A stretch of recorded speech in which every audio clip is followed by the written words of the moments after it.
Everybody that come out here, you guys are really the heart of America coming out, taking your time to decide the direction of this country, and I just feel blessed to be a part of it. I thank you for coming out here. You know, I got into this race because I'm tired of slow, bleeding Republicans. And what I mean by that is we have candidates up here who support unconstitutional amendments to the state of Ohio's Constitution. We also have candidates up here that support the federal government controlling internet service. That way, so when you rise up against the government, they can just shut you off. We also have some of these Republican candidates that support the Republicans taking control of your health care issue.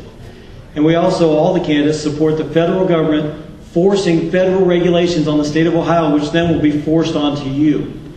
If the federal government controls the insurance industry, how long do you think it'll take before abortion is in your health care package? You see, this administration is causing our liberties to bleed left and right, and it's waking up a lot of people.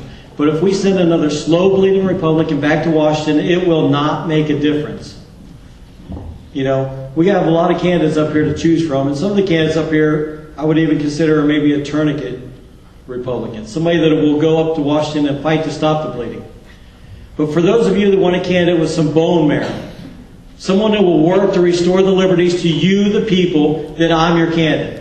If you want a candidate that will work to keep the federal government out of your doctor's office, then I'm your candidate. If you want someone who will fight to kick this government out of our schools, then I'm your candidate. If you want someone that will stand up to this administration and tell them, no, they do not have the right to spend our children's money, then I'm your candidate.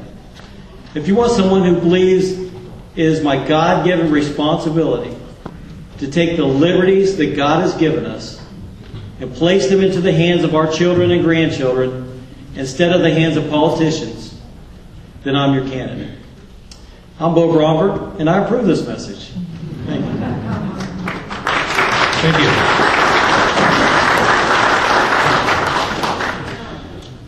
Our next candidate is Fred Daly. Fred Daly lives in Mount Vernon, Ohio. Fred's formal education includes a BA degree from Anderson University in Political Science and History and a master's degree in Public Administration from Ball State University. Fred was appointed by Governor George Voinovich in 1991 to the post he held for 16 years, Director of the Ohio Department of Agriculture. Daly is a combat veteran and served in the Bush administration as the chairman of the Federal Agriculture Mortgage Corporation. In 2008, Mr. Daly ran against Zach Space for the Ohio 18 congressional seat.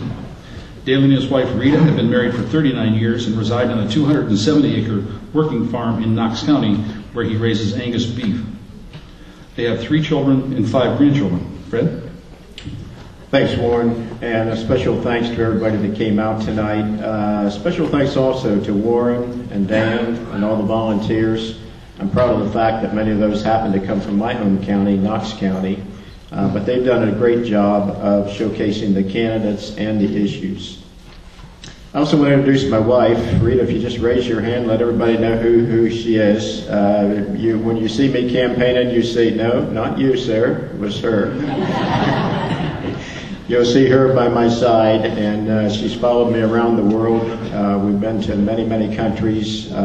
She's followed me to the top of Kilimanjaro, many other mountains, Mount Everest Base Camp, and I couldn't ask for a better wife.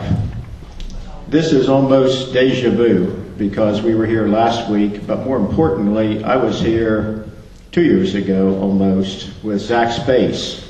The first 6 rows were filled with people that were wearing I Back Zach t-shirts. It was the only time in the whole campaign that he agreed to debate us, a short 15 minutes, and then with all kind of provisos, including that the Republican and Democrat county chairman had to approve each question. And of course, the Democrat county chairman was his daddy. We had a fun night that night.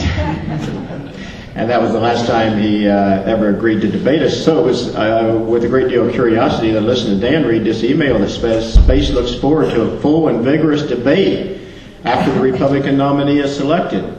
Because last time he outspent us 10-1 and refused to debate us. And if you don't debate candidates, it's hard to contrast candidates in positions like chasing spooks in a haunted house.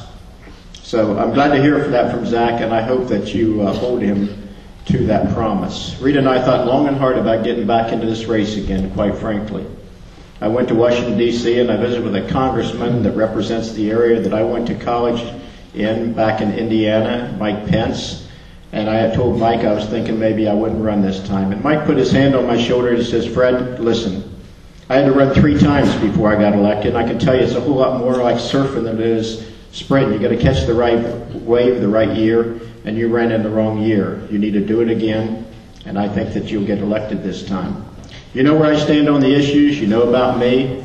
On the issues, I'm pro-life, pro-Second Amendment. I believe marriage between a man and a woman. I believe English should be the official language, and I believe that people, foreign terrorists that fly planes into buildings are the enemy, not prisoners and not felons with constitutional rights. I love this country with all my heart. I'm a patriot. I've worked most of my life defending this country in one way or other, either as paratrooper in Vietnam or as air marshal preventing air piracy or working for the Department of Agriculture. Thank you so much.